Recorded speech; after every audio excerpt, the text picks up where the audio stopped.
Sí, sí, sí, disculpando, buenas noches, ¿cómo estamos, veteranos? Disculpando la demora, pero la conversación estuvo tan entretenida que se nos hizo bien long play esto antes de empezar.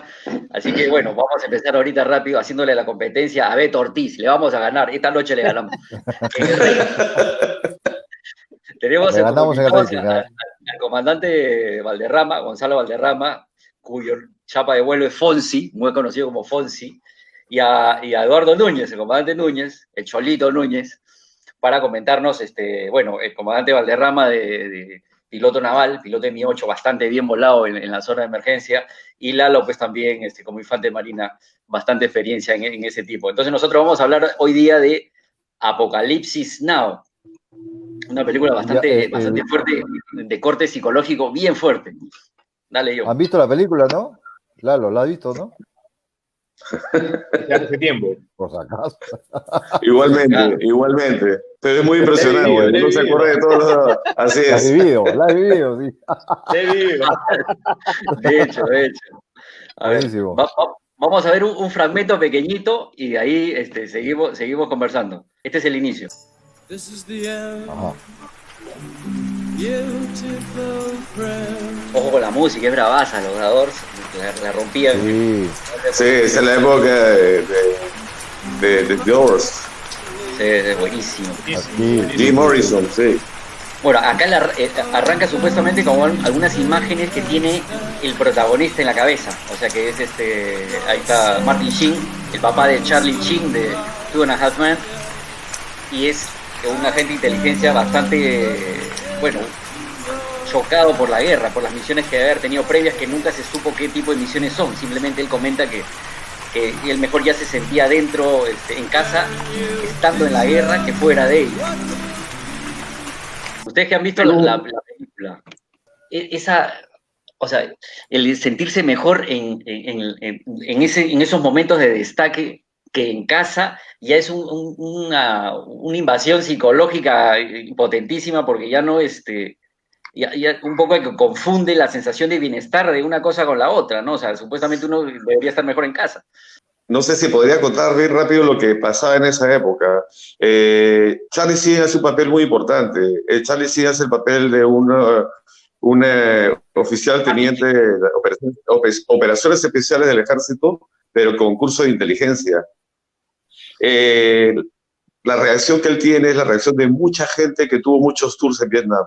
Lo que pasa es que la historia de Vietnam es una guerra muy triste para los Estados Unidos. Es una guerra que mató una generación completa, murieron 58,000 americanos. Y el dolor de los que fueron a esa guerra es psicológica, porque fue una guerra que jamás fue apoyada por el pueblo americano. Entonces, y nosotros nos ponemos a pensar qué fue lo que conllevó a la guerra. Fue una guerra política y con intereses creados, y por un paralelo 38 que todo el mundo conocemos en lo que era la Indochina.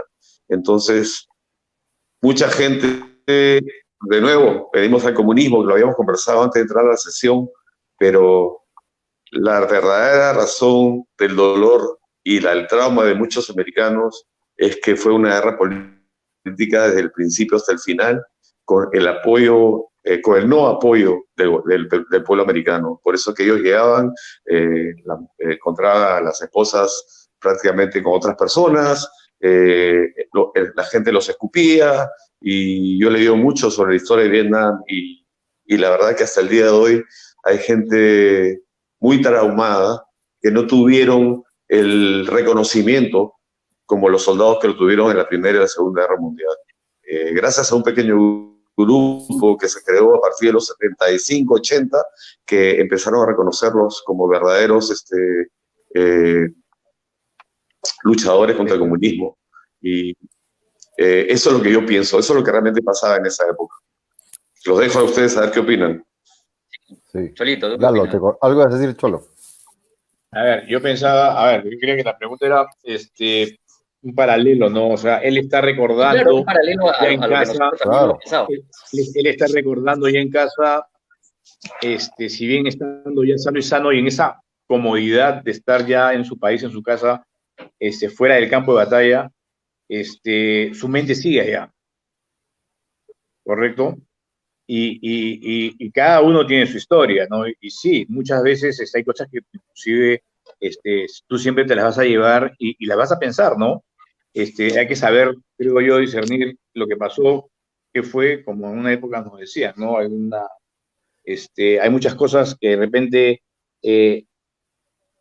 como antes decíamos, o muchas veces no se pueden contar, pero tú te las llevas, ¿no?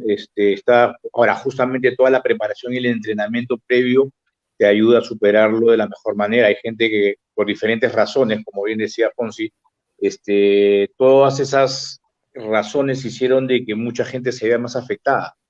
Es distinto cuando tú tienes el apoyo de una población y sabes que estás haciendo, ahora es distinto hacerlo en tu país que hacerlo en otro país, ¿no?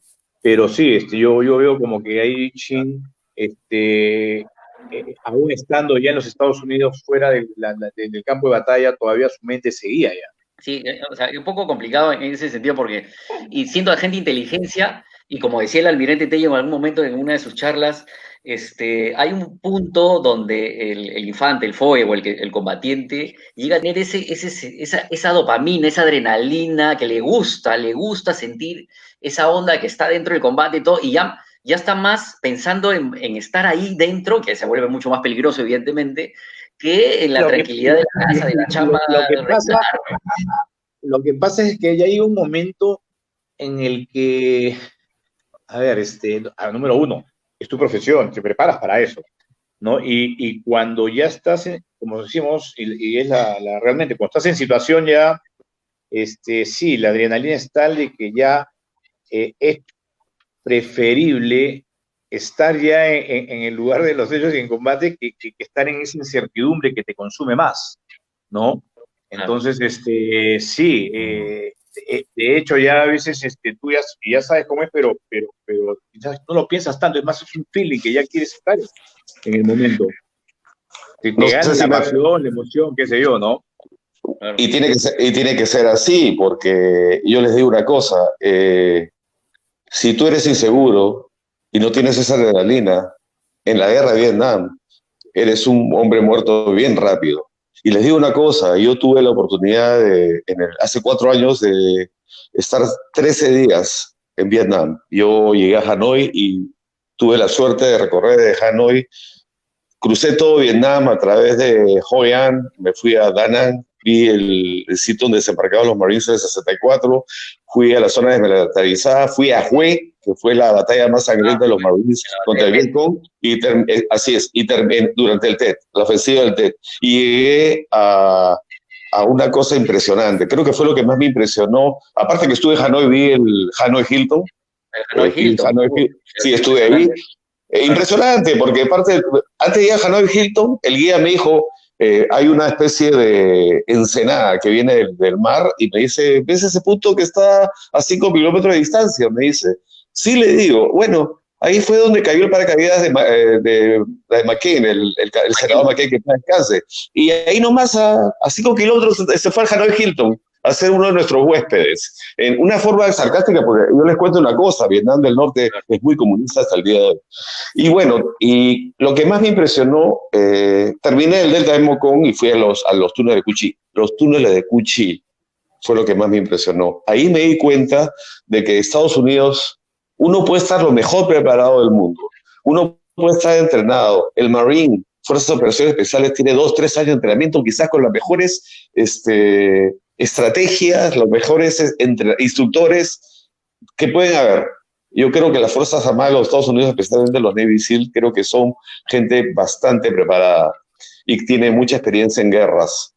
Pero acá hay una cosa que tenemos que ver, que es lo que más traumatizó a las Fuerzas Armadas americanas, los vietnamitas. Lo que yo he visto en Vietnam era impresionante.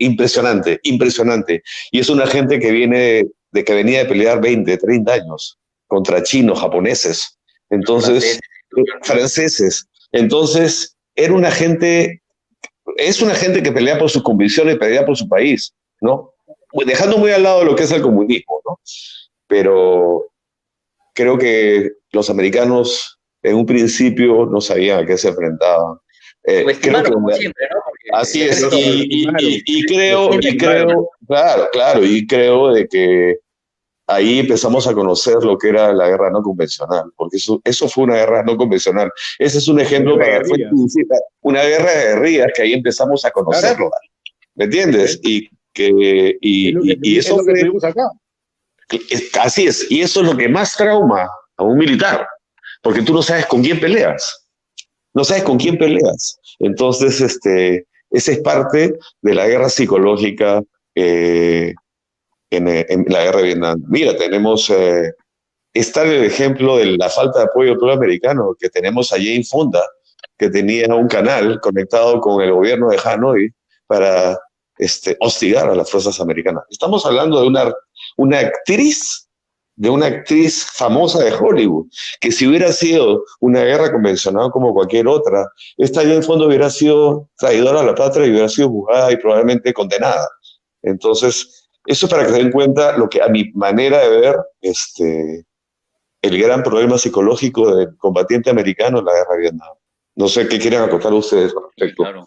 No, sí, no, de hecho el componente psicológico es importantísimo, ¿no? O sea, allá tanto los infantes como los FOES, y de hecho yo he volado con ustedes también allá en la zona, señor, y era, una vez que uno cruzaba la puerta del helicóptero, ya estaba en otro feeling completamente diferente al estar en tierra, o sea, ya estaba conectadazo con la misión que iba a cumplir, con las cosas que se iban a hacer, y ya el mundo externo quedaba en otro swing. La cosa es que al acabar la misión y traspasar otra vez la puerta del helicóptero, dejar la misión en el helicóptero o en ese lado y ya cambiar de switch, y hay mucha gente que no lo llegaba a hacer, y ese era, yo creo que ya se llevaban la guerra con ellos, porque claro, una cosa es estar... Sí. Pepe, bueno, no es un dicho, pero siempre nos lo decía, ¿no? Creo yo, y creo que es así. Hay una línea que divide la cordura con la locura. En una situación de combate, definitivamente, en una situación como la que se vivió en Vietnam o acá, de repente como seres humanos estás preparado para vivir en sociedad y ves cosas que quizás tienes que entrar en la parte de locura, ¿no? La gente dice, oye, hay que estar loco para...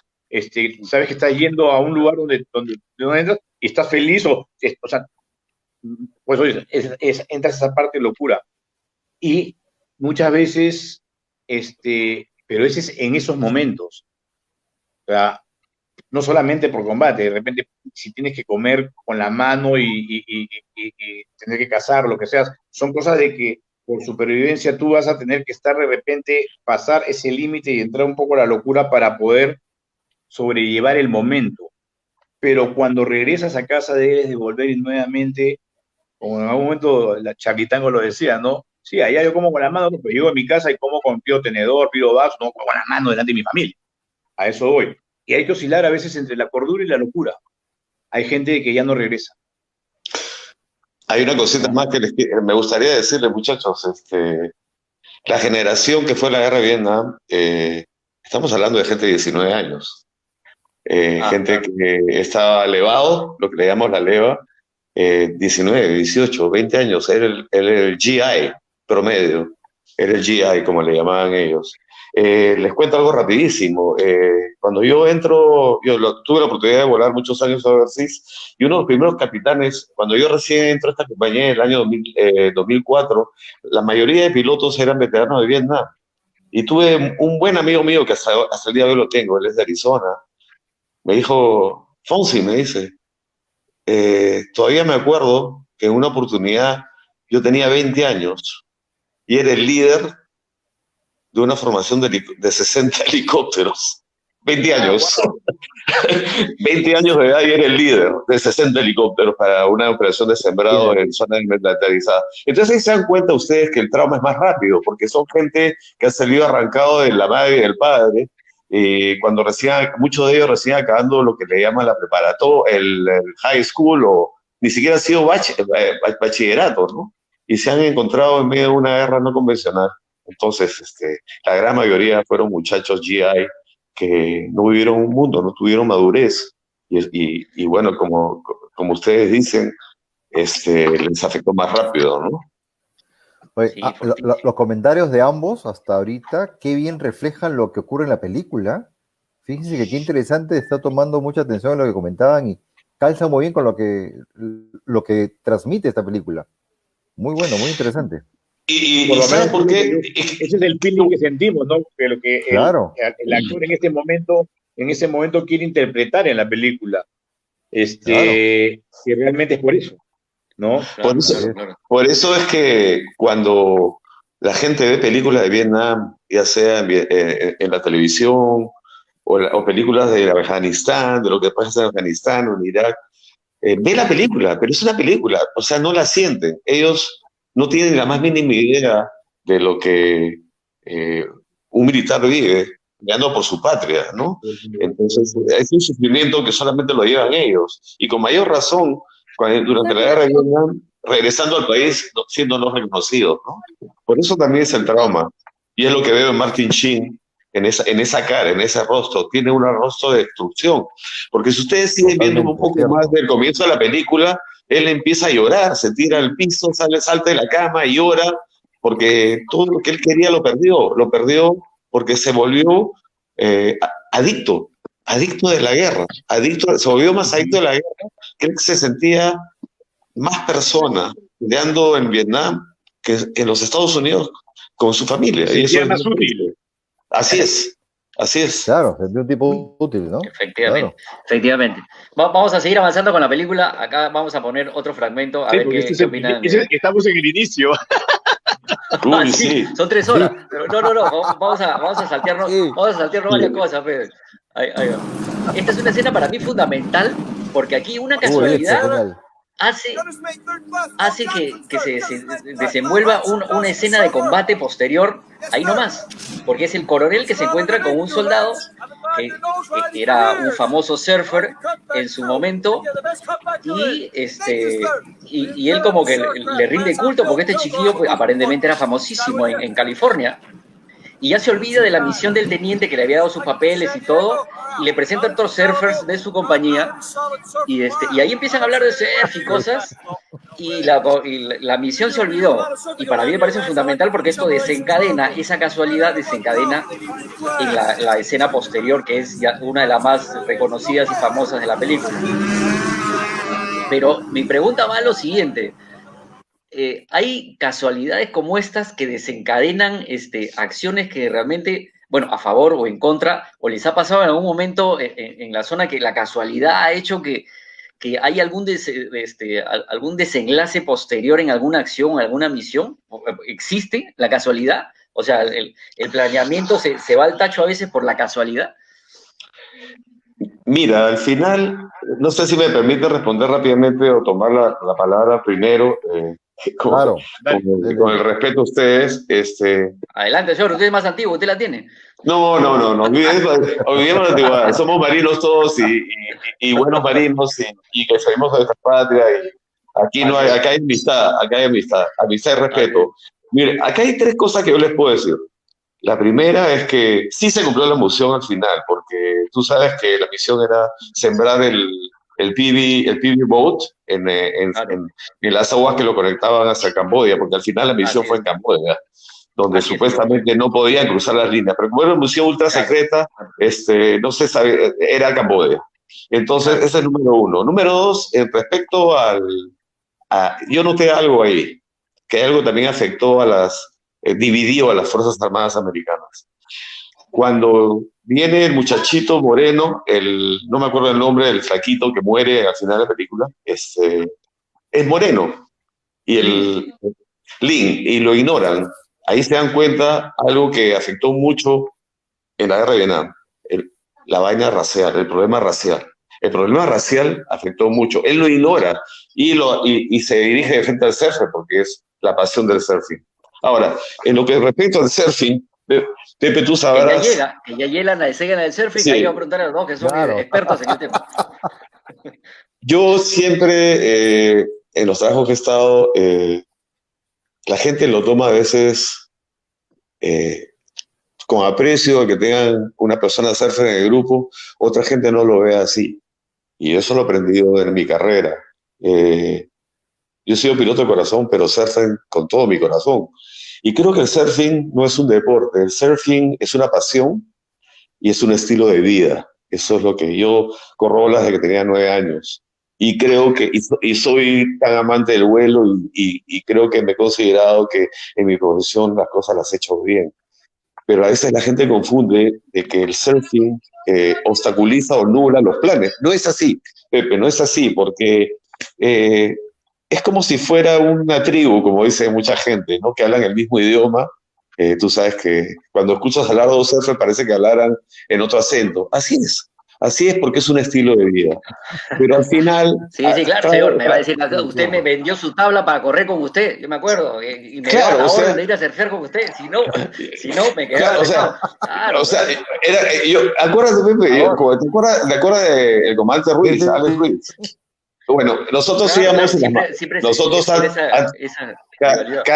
así es, cada vez que íbamos a trabajar a la aviación naval, nosotros íbamos a surfear 1 hora en la Costa Verde y ahí subíamos para el trabajo. Y una vez que me metía en el helicóptero de instrucción, me desconectaba totalmente.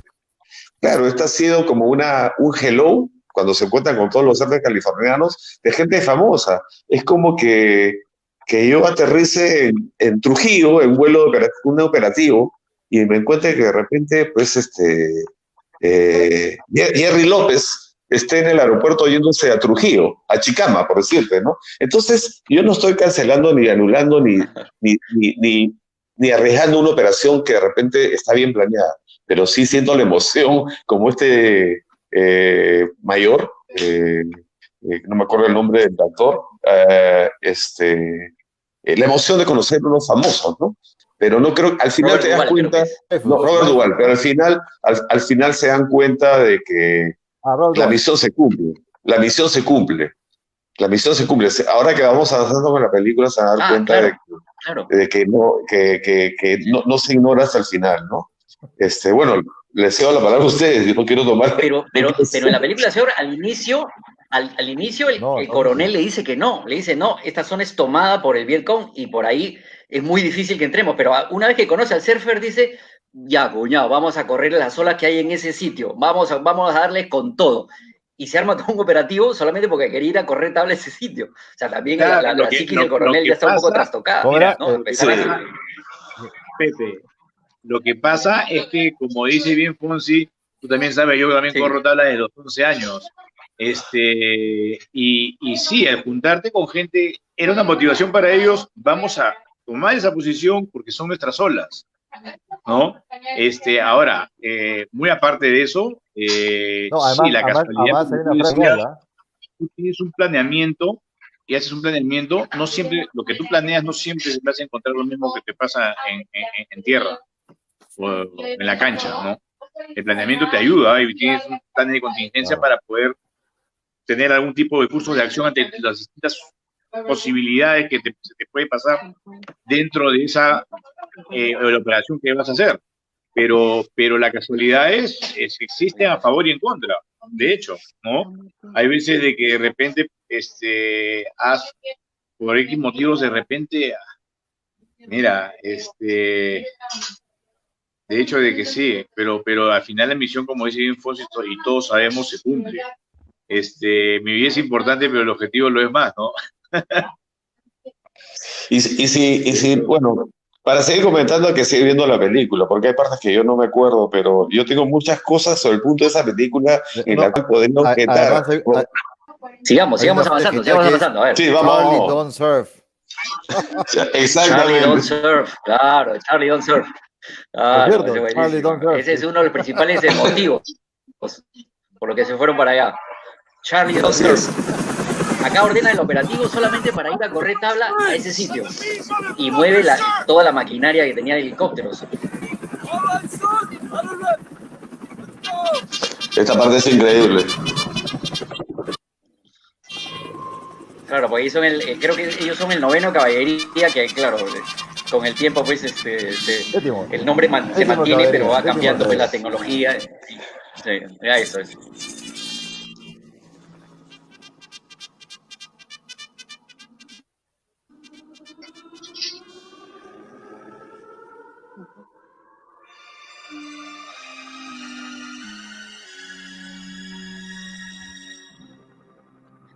Ahora, esa señor, me parte es imagino, espectacular. comandante Valderrama, que el entrenamiento diario de estos tíos, o sea, los pilotos me refiero, debe haber sido, pues, brutal, aparte que en combate, pues, o sea, ya entrena sí o sí, entrenamiento real, porque una formación de esa naturaleza para hacer el ataque que hicieron Está es bien logístico. compleja para no tener bajas, ¿no? O sea, no tener que chocarse o fuego amigo, ese tipo de cosas, porque es bien compleja. Bueno, más o menos para que tengan una reseña histórica, empezó con el séptimo camaradería por la guerra de Trana. Cuando recién entra a Estados Unidos, uno de los combates más sangrientos es de Trana, y el general asignado, que en esa época era el teniente coronel Moore, que ha fallecido hace 2 años. Él fue el que inició la caballería aérea. Reemplazó, dijo, nuestros caballos ahora son los helicópteros. No sé si han visto la película Nosotros fuimos soldados o We Were Soldiers. Ahí empieza... When We Were Soldiers con Mel Gibson, claro. Claro. Así es. Él hace el general Moore. Moore ha muerto hace 2 años. Y él es el que forma prácticamente la caballería aérea, y ahí empieza pues la fuerza de los helicópteros en la guerra de Vietnam, porque la guerra de Vietnam fue una guerra de helicópteros. Entonces ahí empezaron los entrenamientos de formación, y que era lo más importante, porque si ustedes ven, hay helicópteros chicos que son los gunners, y hay helicópteros que llevan las tropas, y los OH-58 que también son los gunners. Entonces ellos le dan cobertura aérea cuando siembran las tropas. Es una operación bien entrenada y bien compleja. Fort Benning era la época en que se entrenaba. El sitio donde se entrenaba en esa época. Sí, acá yo lo vi curioso porque uno le pregunta al otro, oye, ¿por qué te sientas sobre tu casco? Y el otro dice, para que no me vuelen las bolas. Y Así el otro, es. bueno, ahí dice, se hace loco, lo vacila un rato, pero se sienta también en su casco. Porque no eran blindados esos helicópteros, me imagino, ¿no? Porque, o sí. No eran blindados porque era demasiado peso para el helicóptero. Lo único que era blindado era los asientos de los pilotos. Los asientos de los pilotos. Claro. Entonces hay historias. He leído una película que se llama un libro he leído que se llama Chicken Hawk, que es de un veterano que ganó recibió la medalla de honor. Él volaba en lo que se llamaba el escuadrón de Dust Off. Dust Off significa evacuación médica. Eran los helicópteros de la Cruz, con Cruz Roja, que entraban a evacuar heridos y no tenían ningún tipo de armamento. Esos para mí fueron los pilotos de helicóptero que podría decir los héroes, los más arriesgados. Y tenían los asientos blindados. Entonces dice que los pilotos, los rookies, los nuevos, perdían el control y se escondían detrás de los en medio de los asientos. Entonces lo que hacían los Vietcong los snipers, apuntaban debajo de la burbuja de la nariz del helicóptero, ¿no? O en el momento del hover, por el parabrisas, por el windshield, que era la única forma de bajarse al piloto, ¿no? Y era el blanco, porque ustedes saben que el blanco es el piloto y el helicóptero se cae. Claro. Entonces, y ahí se lleva consigo todo. Y ahí se dan con todo. Eso es para más o menos... pero lo único blindado era los asientos de los pilotos. Ahora, esta parte de aquí es importantísima en el ataque, y le he parado para continuar, porque acá hay un tema psicológico bravo, como pasaba con los alemanes y los Stukas en la invasión a Polonia, que le ponían un silbido a los trenes para que tuviera ese sonido y sintieran pánico. Acá el coronel descubre que la música clásica de Wagner les crea un pánico porque saben que ya se aproxima el bombardeo o el ataque. Sí. Le pone esta famosa Valkyria de Wagner a todos los helicópteros. Yo me acuerdo como antes que también poníamos en el Mi 8, ¿no? Al medio, una radio. Claro, con sí. 500 pilas. Poníamos los Rolling Stones. Sí, Revival.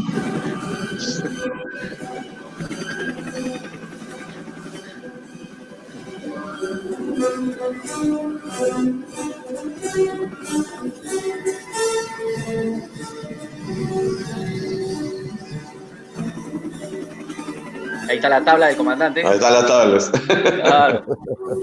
Todavía tengo su tabla, señora, que me vendió. Ahí la tengo de recuerdo. Ya me compré otra, obviamente, pero la suya la tengo también, ¿eh? Me tienes que mandar la foto. Sí, se la voy a mandar. Pero has visto la tabla que tiene el logo de la caballería aérea. Claro, claro, sí. Sí. La insignia de ellos.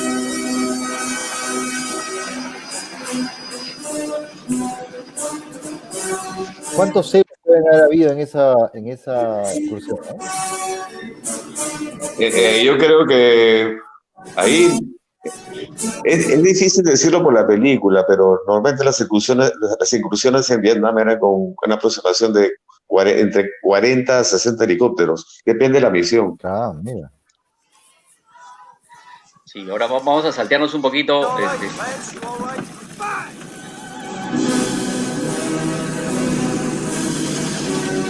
Acá ya están haciendo el bombardeo, ya están iniciando ya la operación. Pepe, si puedes poner pausa. Si tú ves que aterrizan corrido, no aterrizan, no hacen hover. Habían dos tipos de operaciones en esa época. Cuando tenías mucho peso, porque era un motor Lycoming muy fuerte, pero solamente podías llevar entre 8 y 10 soldados. Había misiones que llevaban más. Entonces, para la redundancia que nos pasaba a nosotros en el 2008, no sé si te acuerdas, pero ven que aterrizan corrido, como que deslizan el helicóptero. ¿Por qué? Porque entran con velocidad, porque si no, se les va el helicóptero. Ah, eso Entonces, no si se da cuenta, sí, se da el helicóptero. En otras situaciones, cuando llevan el promedio del número de soldados que está capacitado de carga, de que aguante el peso del helicóptero, ellos normalmente, de acuerdo al terreno, lo sueltan en hover, en vuelo sostenido, porque tienen que tener la potencia de lo que llaman el go around para despegar inmediatamente, pues hay un fuego de RPG o de ametralladora o hay fuego enemigo en el LC, la zona de aterrizaje. Pero ahí se dan cuenta, ahí algo que yo noté es que los helicópteros están con peso, porque tienen coheteras y tienen más del número de soldados que necesitaban. Por eso es que entran corrido, para no perder potencia. Ah, correcto, qué buen detalle, eso no me había percatado eso. Claro, entran con peso y no pueden entrar en un hover normal. Así es. Ah, interesante. Pero eran prácticos ese tipo de desembarco. Pero también el campo lo permitía. Así es, sí, el campo lo permitía, sí, tú lo has dicho. Te escucho, pero no me veo. El campo lo permitía también para esa operación, ese tipo de sembrado. Claro, pero es práctico, los arrozales permitían que desembarquen tan pocos, porque un helicóptero pues iban 5, 6 y de patrulla así, pero, o sea, desembarcaban en un barco. Es que depende de la misión, por eso les dije, hay veces que iban a zonas montañosas y entraban en hover y no podían aterrizar, entonces llegaban menos gente, pero usaban más helicópteros. Al llegar más gente, necesitaban gente, llegaban más helicópteros. Entonces entraban en hover para poder ir soltar, los soldados soltaban, inmediatamente con la potencia de despegue se iban. Pero como estamos hablando, esta zona fue diferente, esta es una zona a nivel del mar. Bueno, Vietnam es un sitio montañoso, pero que no tiene altura, pero estamos hablando al nivel de la playa, por eso es que conocían el sitio donde iban a hacer LC, conocían el sitio, ahí te das cuenta que todo es planeado. Entonces iban a decir, esta zona se puede hacer un corrido, podemos llevar más soldados a cada helicóptero, entonces por eso entraban corridos. Claro, claro, y acá vamos a ver una escena simpática.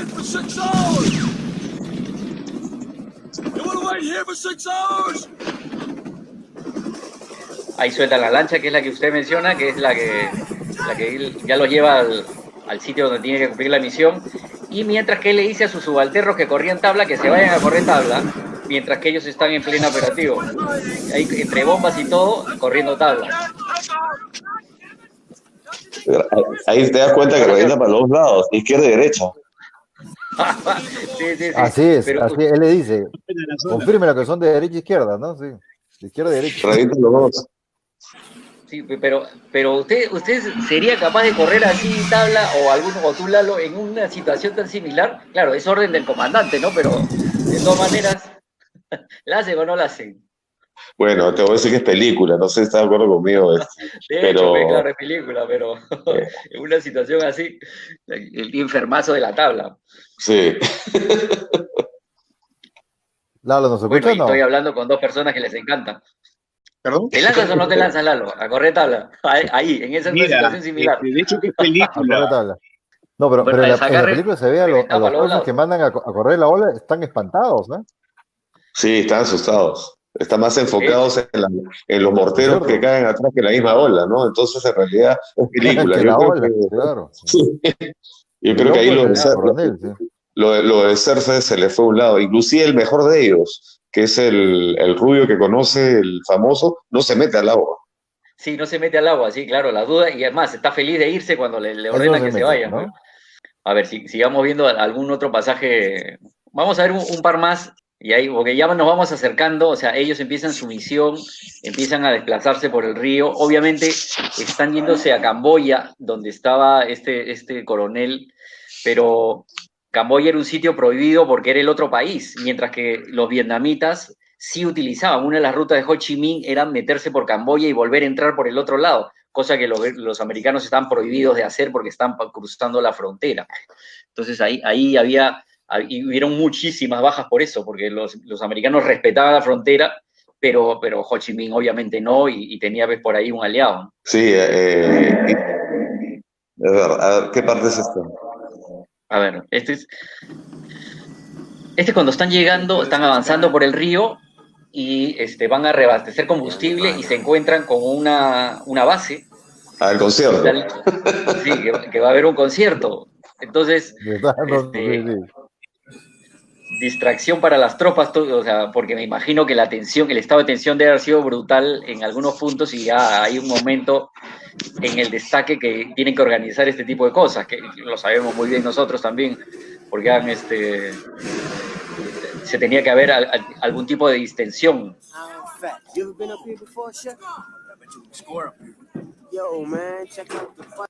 Y acá ya empieza pues, ya todo el show y todo le llegan ahí las chicas para bailar.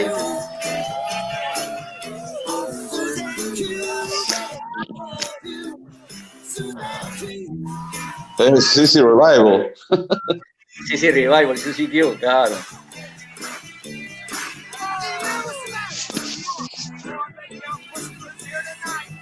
Aquí van avanzando y ya vamos llegando a unos puntos más bravos, porque acá no puedo poner escenas más bravas de combate porque me banean y ahí lo anulan todo. Vamos a ver si dentro del lado. Sí, Pero yo me acuerdo ser una vez que estábamos en la zona y nos fuimos a un karaoke. Me acuerdo que teníamos libre y nos fuimos a un karaoke con usted y todos estaban pues en el karaoke pidiendo Juan Luis Guerra, La Ciguapa, la Bilirrubina, y a usted le dijeron ¿qué música quiere? Y usted apuntó Have you ever seen the rain de CC Revival? Sí, sí, de acuerdo. ¿Qué es esto? Ahí en Pucallpa, ¿no? O sea, ¿qué me está hablando? Sí, sí. Y se la pusieron, me acuerdo, y empezó a cantar a voz en cuello, bueno, no. Entonces dije, pero acá sí ya, o sea, si podíamos pasar como lugareños de alguna manera, ahora ya no, pues, ahora ya somos un punto estratégico, ya saben que somos pilotos, que estamos acá, somos de la Marina, pues empezó a cantar, Have you ever seen the rain? Pero acuérdate que como en la guerra de Vietnam, todas las guerras está permitido eso, porque tú tienes que limpiar tu mente de vez en cuando, ¿no? Y eso es parte de la guerra, ¿no? Sí, que Pucallpa pero muy... El mandingo. El mandingo, claro. O sea, al contrario, lo que se creía uno esperaba que llegara el lunes para descansar, porque el domingo no se descansaba tampoco, el mandingo, no sé cuánto. No, era de lunes a domingo. El lunes a domingo. Era bravazo. Bueno, yo realmente casi no estaba en Pucallpa. Bueno, sí, te están escuchando, ¿no? Y bueno, ya. Bueno, vamos a poner una parte. Sí, sí, nunca estuviste, sí. Sí, nunca estuve en Pucallpa, nunca pasé por ahí, ya. ¿Qué pasa? No te preocupes, Lalo, todos te vamos a creer, no te preocupes, te apoyamos. Sí. Acá hay una escena donde está todo relajado y es donde un poco bajan la guardia y empieza una escena de acción bastante brava. Él está leyendo un poco más de inteligencia sobre la persona a la que va a ir a intervenir, pero acá están todos relajados en la lanchita, cosa que no debería haber pasado nunca. Y nos ha sucedido también a nosotros, que hemos bajado en algún momento la guardia por tanto tiempo así de tensión, estrés, y en una lanchita haber sido mucho peor el relajo. Y pasa lo que pasa.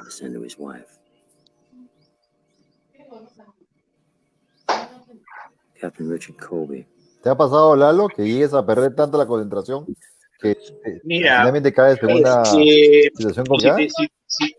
si te digo que, o sea, es mentira, que, o sea, no sé si es mentira, pero a ver, llegas a convivir en situación, en tu base y en tu área de responsabilidad y sabes en qué lugares puedes estar, digamos, un poco más relajado, ¿no? Y mucho de esto depende de la zona en la que estás, en el momento en que estás, ¿no?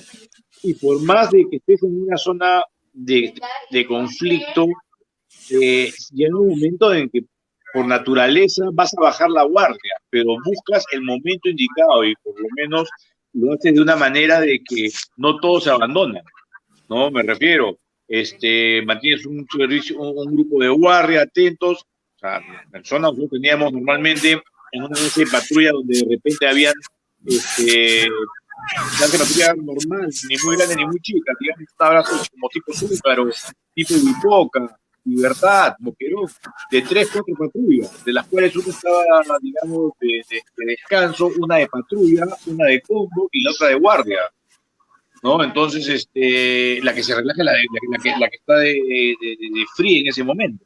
Los demás no, o sea, tienes que tener dentro de tu rutina un momento de disipación para tu gente también.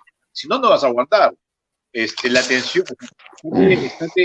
y eso te hace de que una vez que sales de la base, normalmente en tu base tú estás tranquilo, pero una vez que estás sale de tu base ya tú tomas tus medidas, como te digo, no es, mucho depende de la situación, de la zona en la que estés. Hay zonas que están mucho más tranquilas, hay zonas donde, por ejemplo, tú pasabas Libertad o Boquerón, y era una zona que estaba desde antes, ya estabas con todos los 5 sentidos puestos, pero de repente, si, como tú dices, no, llegas a Pucallpa, no hay problema, me relajo, pero no en las bases, o sea, y si estás en bases contrasubversivas o en bases de patrulla o en una situación como la de ellos, dentro de la rutina debe haber un grupo que debe ir de una u otra manera haciendo deporte, o sea, de alguna manera bajar la guardia, pero siempre un grupo tiene que estar atento. O sea,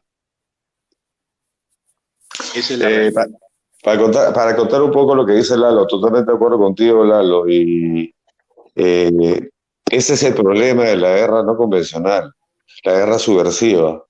Tú no sabes en qué momento, a veces piensas que el momento donde más te puedes relajar es donde te van a dar. Ese es el problema de esa guerra, no es una guerra convencional. Ahora te digo que el americano en ese momento estaba surtido de raciones C y muchos de ellos están autorizados a fumar marihuana, existía mucho la marihuana entre los GI. Entonces, a veces la gente fumaba en el momento inadecuado, estaban demasiado relajados, porque existía. Lo dicen los libros, lo dicen veteranos. Eso existía. Hay una parte de la película en que hay unos morenos que están recibiendo un ataque de morteros, escuchando la música de Jimi Hendrix, que va a venir más adelante. No sé si Pepa ahora lo puedes encontrar. Y vas a ver de que hay un tipo que está con la M79 totalmente, como dicen acá en inglés, high, stone, totalmente. Pasar vueltas, sale la película. Esta película es muy real, porque te das cuenta en esa parte de la película de que lo que estoy diciendo es totalmente verdad y verificado por muchos personas que he conocido, veteranos de la guerra de Vietnam. Entonces, llega un momento que te estresas tanto, porque es muy diferente. Creo que nosotros en Perú hemos sido, hasta de cierta forma, más conversados. Lalo es un oficial de Marina, infante de Marina preparado. Estamos hablando de que los que estaban como gunners en ese PB Boat eran reservistas, eran muchachos surfers, un surfer, un morenito que viene del Bronx, que no está preparado, parece que lo entrenaron 6 meses en Fort Benning y ya estaba en Vietnam. Entonces, a mucha gente de esa guerra, muchos soldados, muchos muchachos de 19 años no podía tener la disciplina como Lalo la ha tenido en la Infantería de Marina de Perú, que él ha sido cadete de la Escuela Naval, un oficial de Marina y sabe guiar a su gente como oficial de Marina. Estamos hablando de que el que está enfocado en inteligencia, pero de repente los demás eran levados. Entonces tenían entrenamiento, pero no la experiencia. Por eso es que se descuidaban más fácil y caían en una emboscada, como lo que estamos viendo ahorita, ¿no? Claro, ahí está, esa es la escena donde... Ahí está la escena. Esa es la escena que yo les digo. Miren bien esta parte y ustedes van a certificar lo que yo les digo. Sí. Claro, ahí están los chicos, están en otro mundo previamente, porque ahí ya murió el comandante de esa base, el segundo, y quedan solamente la soldadesca, que es la que está repeliendo el ataque sin nadie al mando. Cada uno está ahí individual sobreviviendo. Y hay una parte que Charlie Sheen le dice a uno de ellos, ¿y quién es su comandante ahora? Y el otro le dice, ¿no eres tú? Primero es que lo veía, y dice, ¿pero no eres tú? O sea que ahí te das cuenta que de cierta forma, como estaban cerca a la zona ya acercándose a Camboya, ya muchos de ellos un poco como que abandonados, ¿no? ¿Y quién los sacaba a estos tipos de ahí? O sea, es bien complicado, ¿no? También es... Complicado, porque acuérdate, es una guerra política, ¿no? Ahí ya no creían en Cuenta Melodías. Ya. Así es. Acuérdense una cosa. Acuérdense una cosa, eso fue durante la Guerra Fría, o sea, todo era entre Rusia y Estados Unidos, y Rusia apoyaba a Vietnam del Norte y Estados Unidos apoyaba a Vietnam del Sur. Fue Guerra Fría, ¿no? Como ustedes saben. Claro. Claro, no se enfrentaban entre ellos, pero se enfrentaban a través de países satélites. Claro. Así es. Realmente ya nos pasamos un poco el tiempo, pero vamos a ver una de las partes ya finales, que realmente es cuando él ya cumple su misión de llegar al punto y encontrarse con el famoso coronel que tenía que ir a neutralizar. O sea, en otras palabras, tenía que matarlo.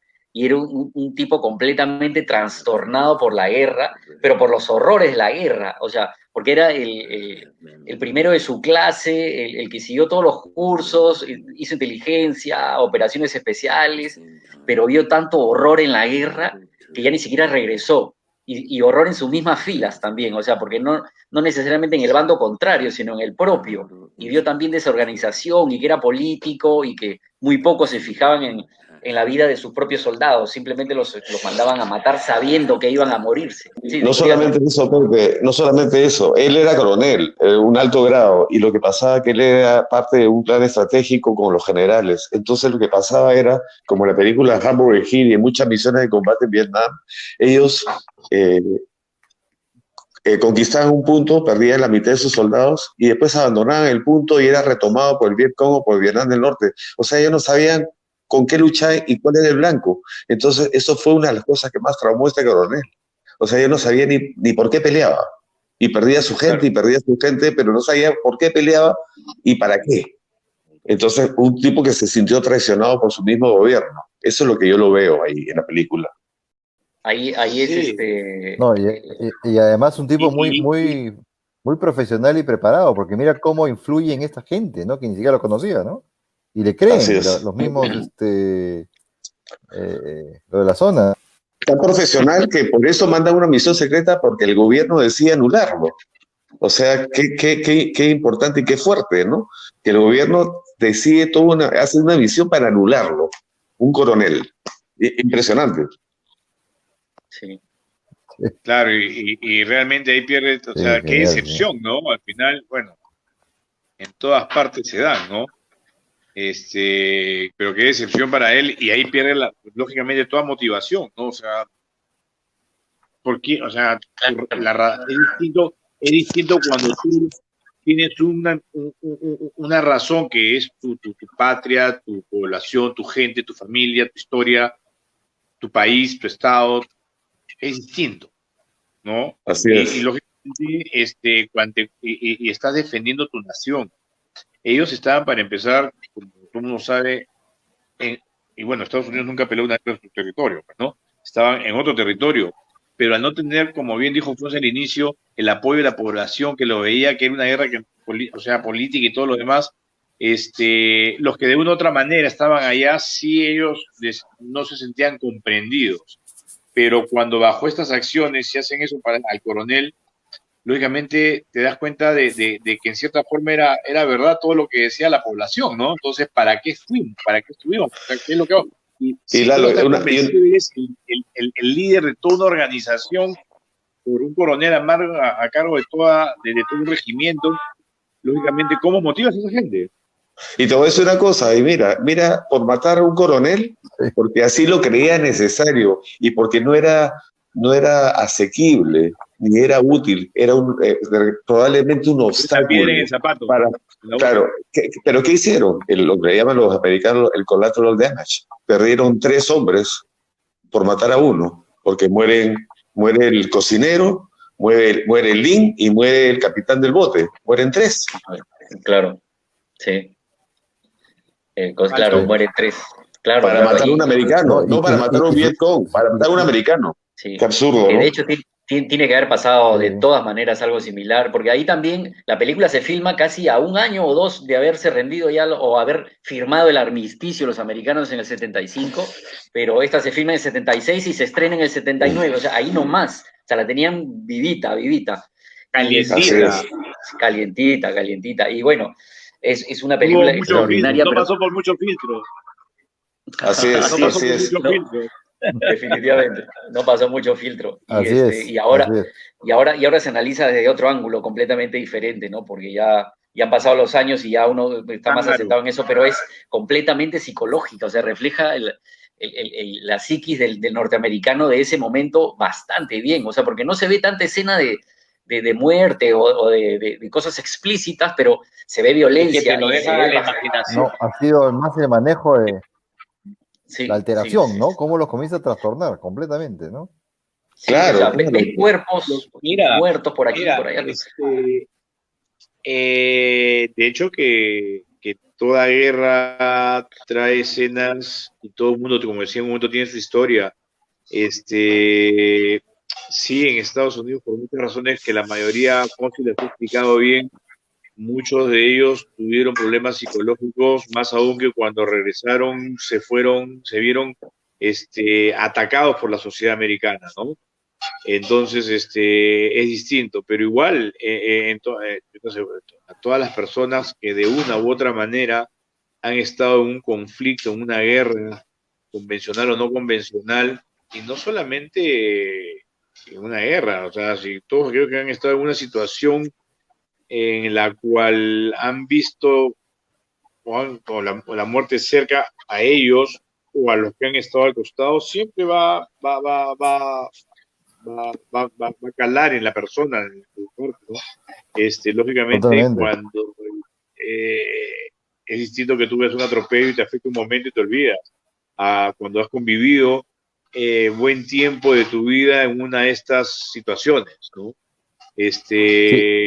Tenemos en el Perú también mucha gente en la 6-2 y gente que nunca, como decía, no regresó, ¿no? Que vio muchas cosas. Y hay gente que también, mucha gente que habla mucho y no ha visto mucho y no ha hecho nada también, ¿no? Así es. Hay ambas partes, ¿no? Pero sí, la película creo que trata ahí el director mostrar eso, ¿no? O sea, y enfocando a la Vietnam, pero si yo la hago cuando analogía con cualquier tipo de conflicto, en este caso puntual Vietnam, toda esta gente se firmó el armisticio, lo que quieras, en el 75, pero toda esta gente que estuvo allá, que fueron miles de americanos, ¿cómo, o sea, están siendo afectados?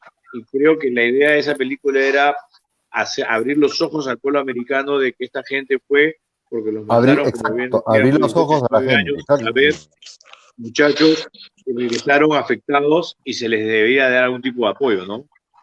Y Lalo, lo que tú dices es cierto. Yo creo que Hollywood en ese sentido es un buen trabajo, porque yo creo que a raíz de las películas de Vietnam, que empezó, una de las primeras fue, Apocalipsis Now fue en los 70 y tantos, y el conflicto de Vietnam, que duró 10 años, terminó en los 75. Creo que fue una de las películas más frescas después de la guerra de Vietnam que se hizo release en el mercado de Hollywood. Creo que Hollywood hizo un buen trabajo en hacer a conocer al pueblo americano lo que realmente vivió las Fuerzas Armadas Americanas en ese conflicto que duró 10 años. Porque no duró 4 como la Segunda Guerra Mundial, duró 10 años y murieron 58.000 americanos, 3.000 pilotos entre crew members de los helicópteros, 3.000. Entonces estamos hablando 2.000 pilotos de cazas, o sea, cosas que a veces no se contaban, porque los libros escritos por Vietnam son por los mismos miembros que lucharon y sufrieron en la guerra de Vietnam. Y creo que Hollywood hizo una historia que le abrió finalmente los ojos a al pueblo americano y ya ves memorials en todos los estados, ¿no? Hay una montaña que es dedicada a ellos, ahora en California, que estuve en La Joya, no te imaginas, impresionante. Y la gran mayoría, creo, la mitad de las fotos y las historias que he visto son con las fotos de los veteranos de Vietnam. Aunque no lo crean, muchos, pero muchos, Fuerza Aérea y aviadores navales. Muchos de ellos. Interesante, Sí, Sor. sí, Qué bonita experiencia. sí. Y acá hacen el ojo que llora, el loom y todo eso. Oye, validando lo que No, Lalo decía sobre no, Lalo, no, acá olvídate. los actuales, a la gente regular le genera tantos caos. ¿Tú te imaginas el daño que genera psicológicamente a la gente que ve afectada con situaciones como esta? Entonces, por supuesto, el tema del grado de locura gringo, mucho se generó a partir de esto, que no los trataron. Y yo no sé si a nosotros, a nuestra gente, Lalo, tú susténtamelo, ha habido algún trabajo de esto, ¿no? Porque es muy valioso, es muy Mira, importante que yo te digo sacarte esas cosas de encima para poder, y es un especialista, ¿no? mira, yo te digo dos cosas. Lo pienso yo, eh, hubo gente de que de repente se dice de que gente que tomó algún tipo de acción o alguna justicia por sus manos, ¿correcto? Puede ser cierto, puede ser que no, no lo sé. Pero yo creo que si una persona llega a ese punto, es qué cosa vio, qué cosas vivió, en qué situación estuvo para hacer eso. Y más que vayan militares de repente presos por ahí, primero deberían ser tratados psicológicamente para que poder llegar a hacer esas cosas como una justicia por mano, porque todos somos seres humanos y vivimos en sociedad y buscamos eso. Para llegar a eso es porque ha visto muchas cosas. Esa persona debe ser tratada. Yo creo que en el Perú, apoyo psicológico a muchachos, señores o gente que hoy día ya es mayor y la gente que está yendo ahorita y de una u otra manera, quizás, como decimos, es distinto, como bien dijo Fonsi, un soldado profesional que una leva que agarraban a un muchacho 6 meses en un esto y ya estaban en otro país peleando una guerra que ni siquiera sabían cómo era, a un grupo que sea profesional, que está preparado, y el entrenamiento de las escuelas técnicas, las escuelas navales, oficiales, todo eso, más los cursos que tú haces y el entrenamiento de tu carrera como oficial o técnico o marinero, te prepara para ciertas situaciones similares. Pero hay gente que tiene de repente, no tuvo la misma fortaleza, o qué sé yo, no todos vieron lo mismo tampoco. Acá no se trata de fortalezas mentales, pero creo que sí el entrenamiento te prepara para eso, ¿no? Y hay gente de que de repente no, o vivió Seguro. más cosas, no aguantó tanto, o lleva esa cruz toda su vida. Y no hay creo que no ha habido ningún tipo, por lo menos hasta donde yo sé, si la institución como Marina, los que tenían un problema, de repente iban al hospital naval, estaban en la sede 2, pero más que eso, no, o sea, porque caramba, es una persona que de repente inclusive, no sé mucho de los casos realmente, pero no, tampoco ha sido, como te digo, tan masivo como fue en Vietnam, ¿no? Pero creo que todavía esa parte al apoyo psicológico a los que están yendo al Brian, que siempre se debe de dar. O sea, me acuerdo que yo regresaba y me tomaba una prueba psicológica que dibuja y eso es una anécdota que lo cuento porque yo tuve un pequeño problema. Yo estaba haciendo el curso para la USC y ya había Bueno, pasado los varios, 3 días, Yo conozco haciendo el varios, curso, Pero bueno. y me dijeron, ¿sabes qué? Te van a tomar acá de llegar a la zona de emergencia, te van a tomar una prueba psicológica. Y yo un poco cachoso, nunca creí mucho en esas pruebas. Entonces había una psicóloga un poco nueva, y llega, ahí me llaman, voy, y me dice, adelante, paso, y me quedo parado al costado de la silla, pues, ¿no? Y me dice, tome asiento. Le digo, no puedo. ¿Por qué no puede tomar asiento? Me dice, porque yo solamente tomo líquidos, no puedo tomar una silla. Si usted me pide que me siente, me puedo. Muy buena. Entonces, muy buena acotación. Escúchame, ¿verdad? Entonces tome asiento. Oye, Tome asiento. está sano, ¿ah? Entonces siéntese, me senté. Y me dijo, ¿qué problemas tiene usted? Ninguno. No, pero todo el mundo tiene problemas, me dice. ¿Usted tendrá problemas? Yo no, le digo. No, o sea, pero entonces, ¿qué cosa le preocupa? Mire, yo no tengo problemas, porque realmente hay situaciones complejas, sí, pero o tienen solución o no tienen solución. Si tienen solución, no me preocupo, porque va a haber solución. Y si no, al hombro le digo, ¿qué tan fácil son las cosas para usted? Por lo menos por ahí se convive mejor, le digo. Me dio una hoja y me dijo, dibuje. Y hice, no sé si tú te acuerdas, cuando iban a Ancón, éramos cadetes, antes de llegar hay un mural, que había un infante con bombas que flotaban al costado dibujado. Bueno, mi dibujo fue ese mural. Le puse bombas. La cosa es que yo dije, lo tomé a la broma y me fui y seguí el curso. Eso fue creo que un jueves, un viernes. El día lunes llega un correo, estamos en el polígono del CITEN, y me llaman, que venga el alumno. Chicho Parrales creo que era el brigadier en el curso, me manda a llamar y me presento a Charquitán, o al almirante, en esa época el comandante Tello, que era el comandante de la unidad. O imbécil, me dice. ¿Qué pasa? Imbécil, ¿qué has hecho? ¿Por qué? Le digo, chequea este mensaje. Y veo el mensaje naval, se pide, me citaban a las 6:02. Y la chica había hecho un informe de que estaba pero totalmente psicoseado, post-trauma simpático. Me dijo, mira, ¿sabes qué? Yo anda al hospital y arregla lo que tengas que arreglar. Había Sofía, una psicóloga que iba a infantería, le digo, Sofía, me ha pasado esto. Yo realmente, y le cuento y me dice, por idiota que te frieguen, me dice, ¿cómo se te ocurre hacer eso? Le dije, si era profesional, y en la primera que le dije, yo no puedo tomar la silla, la doctora me decía, teniente, esto es una broma, es algo serio para mí, o se pone cero o se retira. Yo me sentaba y no, pero comencé a hacer Entonces, como te digo, en la parte psicológica nunca creo que me haya tratado. Fue una anécdota que me acuerdo porque sí, tuve un problema. Al final le tuve que pedir perdón, me tomaron otra prueba, otro doctor. Me salí bien al final. Al final me califiqué en la ULC. Bueno, se logró el objetivo. Se logró el objetivo, así es. Tuviste la suerte de tener a Carlitos Tello, gran cholón Tello, como le damos nosotros a la promoción. Muy amigo mío, gran amigo mío. Buen tipo, Carlos Tello. Ahí mi jefe del curso era Daniel Valencia, y con Chicho estábamos en el curso. Bueno, y Daniel, oye, ¿qué has hecho? Bueno, para el final se pudo, se me tomaron otro examen, pero sí,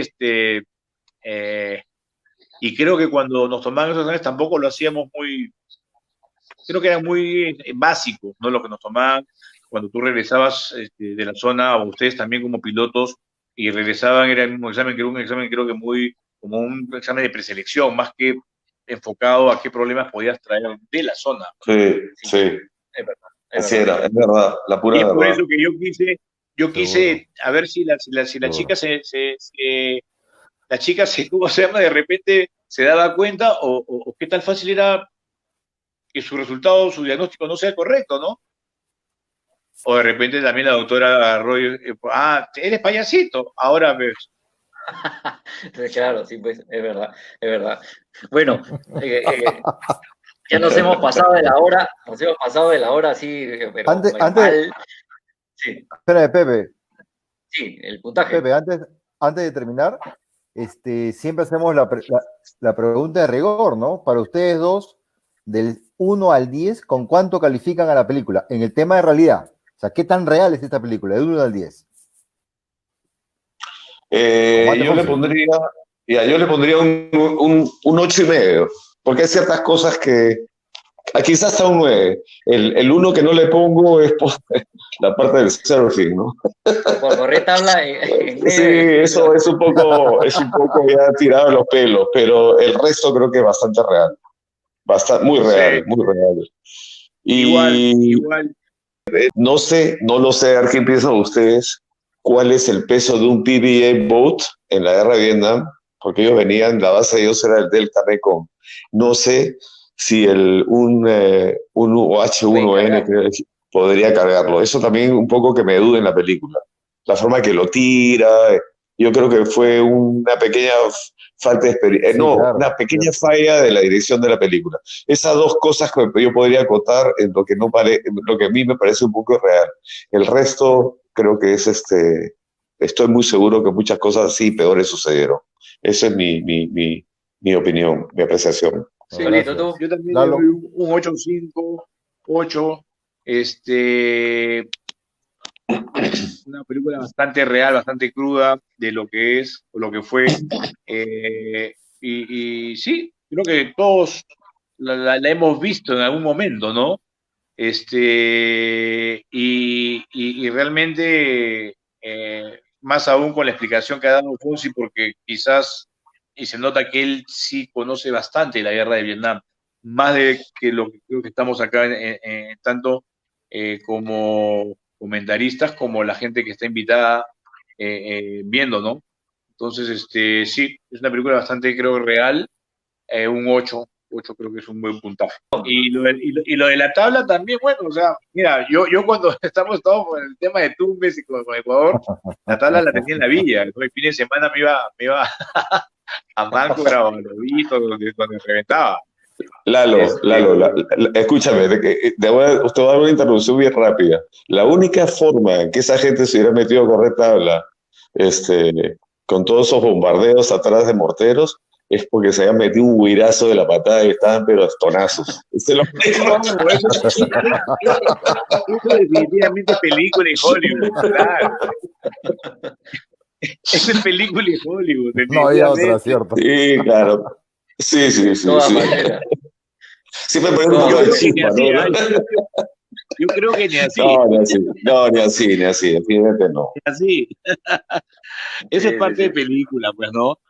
Así es. Pues no, pero mira, esa parte yo creo que va más que todo a ver, es una película que también nos muestra que fue todo tipo de juventud americana y de todos lados. Estaba el negrito del Bronx, estaba el tablista de California, entonces era toda la gente joven de 18, 19 años, y creo que eso es lo que transmite, y lo pasan un poco como, oye, qué loco estos compadres, cómo conectarla, ¿no? Pero va más que todo el mensaje que agarró a toda una generación de todo tipo social y económico en Estados Unidos Y por la la cantidad de juntó ahí, magnitud de claro. gente que requería. Totalmente de Claro. acuerdo.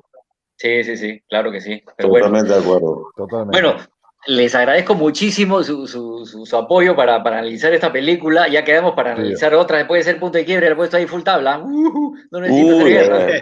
pero la número uno, que era Nos vemos en el la agua. número dos ya un poco cambiadita.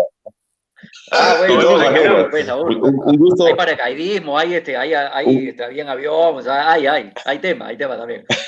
Yo me hay acuerdo moto, hay todo. Claro. Yo me acuerdo también en algún Solamente, momento solamente, ocurrió tabla con Buki Subauste. Oh, sí, sí, sí, claro. Claro. Uy, No, sí, el comandante me enseñó a correr tabla, nos íbamos abajo a la 1:30 de la tarde, o sea, dejaba la chamba, yo era administrador alférez que ¿Dónde tenía toda rancho? la chambaza, le decía, sobrino, vamos o te quedas arrestado. Puta, ya, señor. Y despachábamos los pendientes en las olas, esperando la racha, así, 3 de la tarde, ¿Qué sí, cólera? mañana, sí, mañana que tenemos que hacer la exposición para el almirante, oye, la racha, no sé, pero, o sea, así era con el comandante, o sea, tabla, ese año fue tabla a morir todo el año, porque me enseñó a correr tabla, me vendió su tabla y nos íbamos a despachar corriendo tabla. Era una locura. No, sí, sí, sí, sí. Felipete No, sí, Rosa Payaro. la verdad que es un deporte muy lindo. Yo creo que yo el día que lo deje porque ya no esté por esta tierra, pero la verdad que no solamente es un lindo deporte, tiene muy buena vibra, ¿no? Entonces, Curativo totalmente. Muy buena vibra. Sí, muy bueno. No, Muy bueno. creo Muy que bueno. tú estás... Hay un dicho que dice, there starts a good day of surfing won't cure. No Así hay nada que un es. buen día de surfing no cure. Sí, así es. Mira, y no importa si las olas son chicas o grandes, medianas, pero solamente la pasión de estar en el agua con la mano es increíble. Y ya, Pepe, ya sabes, ya, compadre, ¿qué te dio la instrucción? Tu primer solo. 18 y tabla, sí, a saltarme, soltó solo.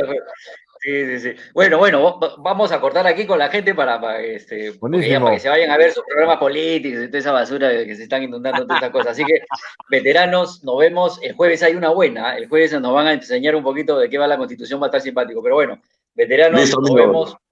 Buenas saludos noches. y un fuerte abrazo para ustedes. Encantado de estar con ustedes. Cuídense. Muchas gracias. Nos vemos, muchas gracias. Espectacular. Cuídense. Hablamos.